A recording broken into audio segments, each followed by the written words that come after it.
And Latin America, particularly Brazil, of course, has been a real hot button issue lately. And I'm just wondering, what's the nature of corruption that a company might be having to deal with doing work down there?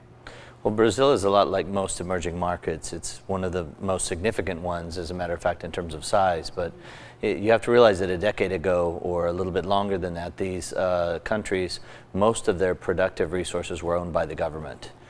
They then went through massive privatization processes, and after that privatization set up a regulatory environment. So the government went from being the owner of the means of production to regulating the industry.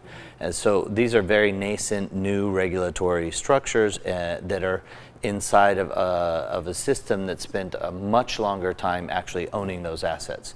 So you don't have the kind of sort of secure, predictable, even playing field that you would have in a more established or in a longer historically regulated market. What kind of fraud might you be up against? Well, with fraud, it's a similar situation. The issues are there. There is some level of corruption in the judiciary in most of the emerging world.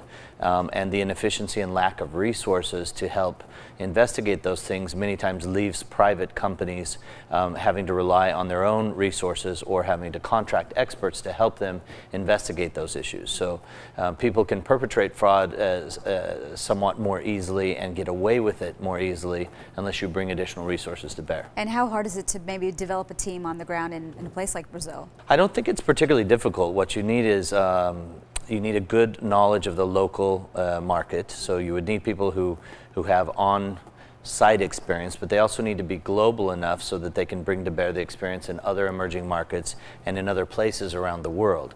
So, you know, in this case, you definitely would need to have a certain level of expertise. But what usually happens is that the pyramid of compliance is turned on its head. Most corporations have most of their compliance assets or their investigative assets in places where they don't have the greatest amount of risk.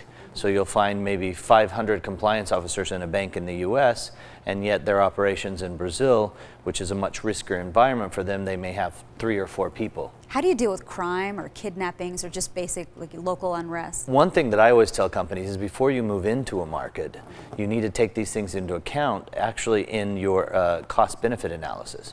So rather than sort of making a decision to move somewhere and then saying, oh goodness, we have a serious crime problem here, they need to factor that in from the very beginning.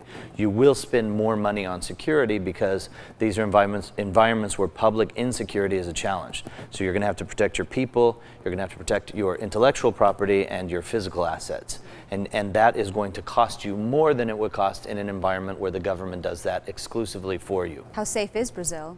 It's not Canada. It's a country where I think it's obviously possible to do business. The growth rates there are staggering. You can get very serious sort of growth out of these emerging markets, and Brazil is one of them.